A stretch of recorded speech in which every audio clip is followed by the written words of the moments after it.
Hello, Anthony here, Alchemy of Breath. And I wanted to give you an update on our week with breathwork this week. It's been amazing. We had 500 people show up on Sunday to breathe. It's almost double what it was a month ago. I'm just heartened by the way people are using this opportunity to show up in new ways, and grateful that so many people are stepping forwards and joining us, coming together for this event. I can't tell you with that many people in a breathwork session how it feels, how the energy feels, what the intense healing power is. So please keep an eye out for more. We've got some things coming up in the near future that are really interesting. But the theme for our breathwork yesterday was if you had your own crystal ball, how do you see yourself? How would you like to see yourself in a year from now? If you had your own crystal ball, how would you like to see yourself? What would your vision be of yourself in a year's time? And so we kind of breathed into that, and there was just so much hope, so much power, so much reclaiming of power, of people more convinced than ever that there's something that they can do to make a difference in their lives and in the lives around them. I just thought it was just amazing. And I woke up this morning with this little mantra in my head of breathe a million. Let's breathe a million. What's it going to look like to get a million people breathing at the same time, online, live? So that's my little pet project that I have to tell my team about today, because I just want it to happen. I just really so ready for it to happen and see what shifts we can create. Anyway, I want to also put out an invite. We played some music from a new contributor on Sunday, and if any of you have music that you would like to see showcased, and we of course will give you a link to Bandcamp or SoundCloud or wherever it is that you keep your music, please let us know. You could send a sample to me at anthony@alchemyofbreath.com. I'd be happy to check in, drop in for an hour or two and find out more about you and the music you write.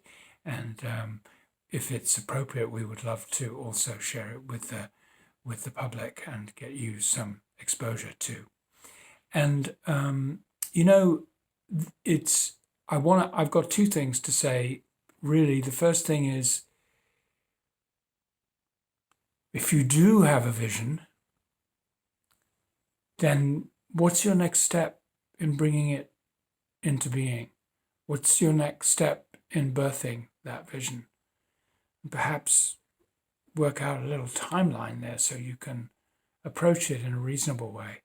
Is it something in the way you think that needs to change, or is it a physical act that you need to take? What sort of preparation would it take for you to get one step closer?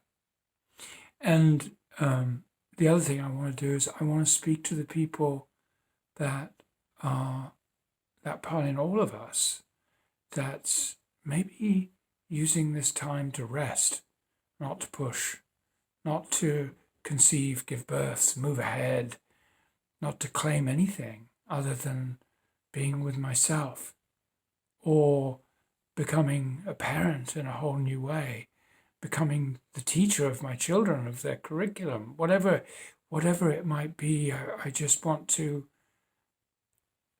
say thank you for the moments that you're true to yourself, because those are moments of leadership for everybody, especially the children. So may we not feel compelled to excel. That's not necessarily what life's about. Sometimes it's just about resting. It reminds me of the way I write, and when I compare it to the way that Amy, my wife, writes, because she writes very slowly and she checks what she's written and she keeps sharpening it and honing it, and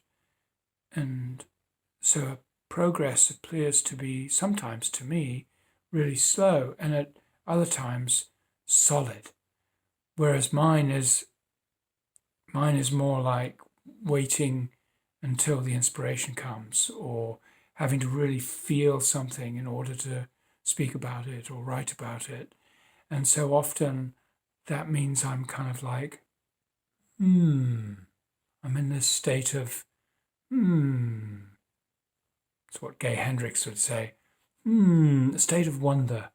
And then, of course, the incumbent feeling of laziness because I'm not producing, as I see her tapping away on her keyboard and I'm not producing. And that, of course, is the writer's greatest fear and the slippery slide into writer's block.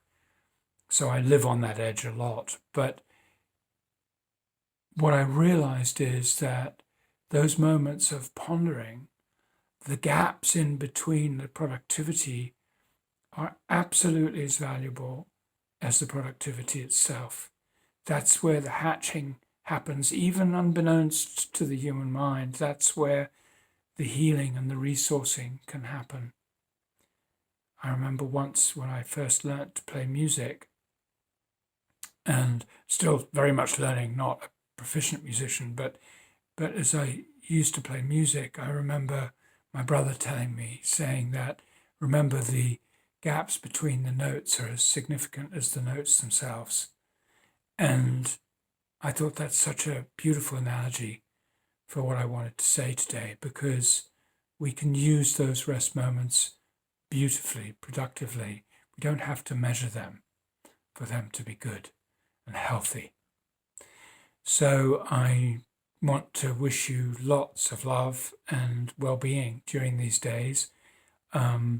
We have an amazing event coming up this week. We've got over 2,600 people registered already for our Quantum Shift 3-day event, and it's about moving from fear to fierce grace. It's about accepting and receiving from the beyond. And I'm just excited to share it with you. And I know there are going to be a lot of people, and I hope you can join us, because the more the better. You get that energy in the room, and we're all breathing together into a concept or a new understanding. How powerful that is.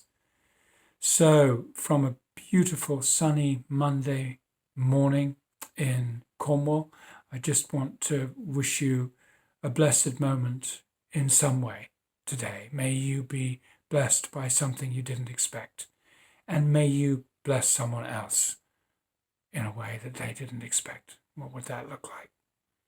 Much love, and I'll look forward to seeing you this week for the Quantum Shift, or this Sunday coming up for our Breathe the World. Let's breathe a million.